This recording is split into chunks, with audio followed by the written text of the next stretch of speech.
See oled sina. Või noh, võib-olla mitte päris. Peaaegu. Jah, mis seal ikka? See oled sina. Ja see on sinu aju. Sorry, võib-olla veits liiga detailne pilt sai valitud. Muideks on aju sinu kõige tähtsam osa. See teeb sinust sinu. Kuidas sa mõtled, kuidas sa käitud, kes sa oled. No nii. Ja kui me selle nüüd pooleks teeme, siin sees on muidugi legod. Need legod on kogu aeg muutumas. Uued klotsid aina ühinevad. See ongi õppimine, ehk närviühenduste tekkimine. Lisaks võtab see aega ja käib sammhaaval. Ega need legod siis hetkega kõik kokku ei saa. Sa pead neid ükshaaval ühendama.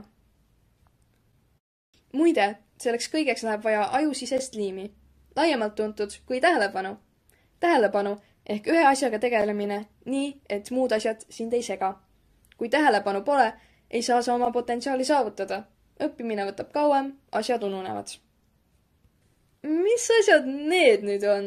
Nutiseadmed, televiisorid. Need on need kurikuulsad tähelepanuröövlid. Nendest tuleks küll lahti saada õppimise ajaks. Ja muusika samuti. Tegelikult on muusika selline nii ja naa asi. Kui sa oled väsinud ja ei suuda keskenduda, võib see aidata sul tähelepanu kasvatada, aga kui oled juba saavutanud hea tähelepanu, siis muusika võib seda segada. Ja veel, uni! Uni on muidugi väga tähtis. Sul on seda vaja, et jaksaksid üldse midagi õppida. Ning magades tegelikult aju puhastab end. Sellel ajal toimubki ebavajalike asjade väljaviskamine. No jah, see on nüüd umbes kõik. Võime su aju nüüd uuesti kokku pakkida. Aga parem oleks, et sa kõik selle nüüd meelde jätsid.